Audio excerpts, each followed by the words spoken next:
ప్రధానంగా ఎన్డీఏ ప్రభుత్వం అధికారంలోకి వచ్చే ముందల చాలా స్పష్టంగా ఎంతమంది బిడ్డలు ఉంటే అంతమంది బిడ్డలకి ఇస్తామని హామీ ఇస్తాం జరిగింది.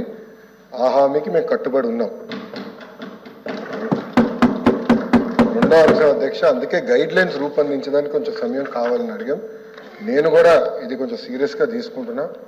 మంత్రులందరితో కూడా మేము చర్చిస్తున్నాం. గతంలో జరిగిన లోటుపాట్లు జరగకూడదనేది మా లక్ష్యం.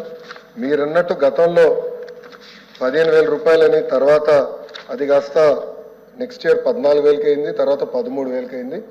1,000 రూపాయలు టీఎంఎఫ్ అన్నారు, ఇంకో 1,000 రూపాయలు ఎస్ఎంఎఫ్ అని అది డబ్బులు తీసుకుంటాం జరిగింది.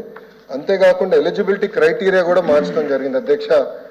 గ్రామాలు వచ్చే గల 5,000 రూపాయలు నెలకు వస్తే ఆటోమేటిక్గా వాళ్ళు ఎలిజిబుల్ అనేది, 5,000 కన్నా తక్కువ వస్తే ఎలిజిబుల్ అన్నారు. అట్లా మళ్ళీ దాన్ని మార్చారు. భూమి కూడా అది కూడా మార్చారు. దాని తర్వాత ఎలక్ట్రిసిటీ కన్జంప్షన్ విషయంలో కూడా కొన్ని నుస్ఖలు జరిగినాయి. ఇంతేకాకుండా పాదయాత్రలో కూడా నేను అనేక మందిని కలిసినప్పుడు వాళ్ళు చాలా స్పష్టంగా, మేము ఇప్పుడు అప్పు చేసి ఒక 4 వీలర్ 4th హ్యాండ్ బండి కొన్నాం అంటే 30,000 రూపాయలు 40,000 రూపాయలు పెట్టి ఒక స్కార్పియో కొనుక్కున్నాం.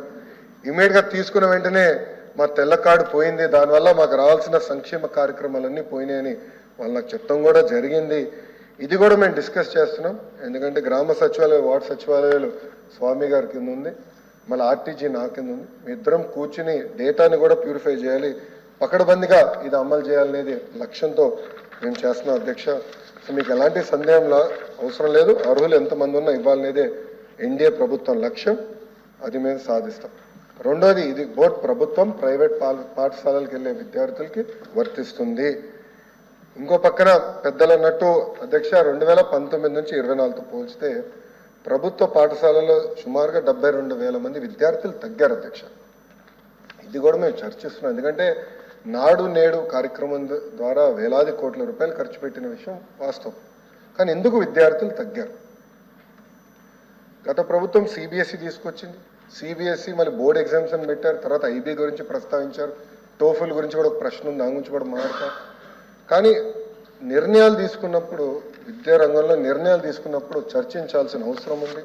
యూనియన్లతో మాట్లాడాలి, ఉపాధ్యాయులతో మాట్లాడాలి, అందరినీ కూర్చోబెట్టి ఆమోద్యమైన పరిష్కారం వెతకాల్సిన అవసరం ఉంది అధ్యక్ష. నీ జర్క్ రియాక్షన్ తీసుకోవాల్సిన అవసరం లేదు. అందుకే మీరు చూస్తే నేను మంత్రి కరెక్ట్గా ఈ రోజుతో నెల అయింది నేను ఛార్జ్ తీసుకుని. నేను కూడా అధికారులు చెప్పేది ఒకటే, రాబోయే సంవత్సరం ఏం చేయబోతున్నాం రోడ్ మ్యాప్ వేద్దాం, అందరితో చర్చిద్దాం, సంఘాలు అందరినీ కూర్చోబెడదాం, మాట్లాడదాం, వచ్చే సంవత్సరం నుంచి అమలు చేద్దాం. నాకు నచ్చింది కనుక ఇది ఇద్దాం, నాకు నచ్చలేదు కనుక ఇది తీసేద్దాం అనేది కరెక్ట్ కాదు. చర్చించిన తర్వాత నేను నిర్ణయం తీసుకుందాం అనేది ఒక లక్ష్యంగా మేము పెట్టుకున్నాం. పెద్దలు వెంకటేశ్వర గారు అన్నట్టు వాస్తవం, ప్రభుత్వ పాఠశాలలో అడ్మిషన్స్ తగ్గుతున్నాయి అంటే ఎలాంటి సందేహం లేదు. ఒక పక్కన ఎన్డీఏ ప్రభుత్వం రిక్రూట్మెంట్ కూడా చేస్తుంది. మీరు చూసారు, దాదాపు 16,000 మంది ఉపాధ్యాయుల రిక్రూట్మెంట్కి మేము తొలి అడిగేసాం. అది మేము నెక్స్ట్ అకాడమిక్ ఇయర్కి మేము పూర్తి చేస్తాం. కానీ ఇంకో పక్కన చూస్తే దాదాపు 11,000 పాఠశాలలో 10 కన్నా తక్కువ మంది విద్యార్థులు ఉన్నారు. ఎందుకున్నారు? ఎలా అడ్మిషన్స్ పెంచాలి, నాణ్యత ఎలా పెంచాలి, అసెస్మెంట్ ఎలా చేయాలి, టెక్నాలజీతో జోడించి ఎలా చేయాలి, first grade, second grade, third grade pressure లేకుండా సిస్టమేటిక్ ఎట్ట చేయాలనేది కూడా మేము చర్చిస్తున్నాం. పక్క రాష్ట్రాల్లో కూడా ఏం జరుగుతుందో మేము చూస్తున్నాం. అటు ఉత్తరప్రదేశ్లో ఒక మోడల్ ఉంది, ఢిల్లీలో ఒక మోడల్ ఉంది, పక్క రాష్ట్రాల్లో కూడా ఏం జరుగుతుందో అందరం చర్చిస్తున్నాం. అధికారులు కూడా ఒక టీం వేసాం, వాళ్ళు కూడా వెళ్ళి చూస్తున్నారు. వాళ్ళు నివేదిక ఇచ్చినా నేను కూడా వెళ్ళాలనుకుంటున్నా.